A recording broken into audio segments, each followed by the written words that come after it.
नमस्कार, मेरा नाम पीयूष कुमार सोनी है। दोस्तों, कभी कभी हम जीवन में लक्ष्य निर्धारित करते हैं और बड़ा लक्ष्य निर्धारित करते हैं, और जब उस लक्ष्य की प्राप्ति के लिए हम आगे बढ़ते हैं तो कभी कभार लक्ष्य में प्राप्त नहीं होता और हम निराश हो जाते हैं और उस लक्ष्य को प्राप्त करना हम छोड़ देते हैं, किसी और लक्ष्य की ओर हम भागते हैं। एक बार शिवाजी मुगलों से बचते हुए जंगल से जा रहे थे। शाम का समय हो गया था। वो अपने साथियों से बिछड़ जाते हैं। अब अंधेरा होने को आया था, तो जंगल में जब जा रहे धीरे धीरे उन्होंने देखा कि जंगल में एक झोपड़ी है। वो झोपड़ी के पास गए, उन्होंने दरवाजा खटखटाया। दरवाजा खटखटाने पर अंदर से एक बूढ़ी औरत, बूढ़ी माँ बाहर आती है और पूछती है, बेटा इस समय तुम यहाँ पे क्या कर रहे हो? शिवाजी कहते हैं कि माँ, मैं रास्ता भटक गया हूँ, यहाँ पर शाम का समय हो रहा है, मुझे एक रात रुकने की जगह चाहिए। माँ कहती है, बेटा ठीक है, तुम अंदर आ जाओ, आज की रात तुम मेरी झोपड़ी में ही रुक जाओ, सुबह होते ही तुम वहां से चले जाना। शिवाजी धन्यवाद करते हैं और अंदर आते हैं।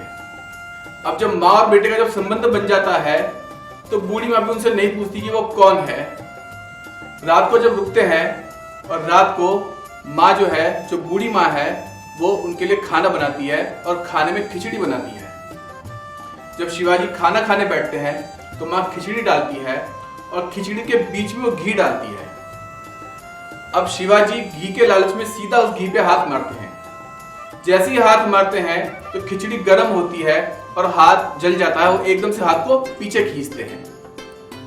तभी बूढ़ी माँ हंसती है और कहती है कि बेटा पहले आसपास की खिचड़ी खाओ जो ठंडी होती है, फिर बीच की खाना। तुम तो मेरे शिवा की तरह बिल्कुल बुद्धू हो। अब वो माँ नहीं जानती सामने जो बैठा हुआ व्यक्ति है वो शिवा ही है, शिवाजी है। तो शिवाजी उस माँ से पूछते हैं कि माँ, शिवा कैसे बुद्धू है? तो माँ कहती है कि वो भी यही काम करता है। वो सीधा बड़े किलों पर पहले हमला करता है, इसलिए उसे कई बार पीछे हटना पड़ता है।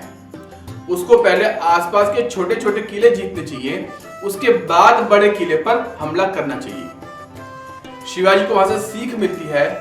फिर वो छोटे छोटे किले जीतते हैं पहले, उसके बाद वो बड़े किलों पर हमला करके उससे जीतते हैं।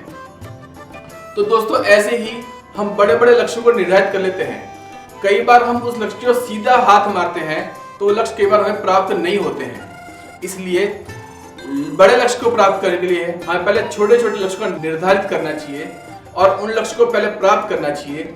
जब वो छोटे छोटे लक्ष्य में प्राप्त हो जाते हैं तो बड़ा लक्ष्य आराम से सुगमता से हमें प्राप्त हो जाता है।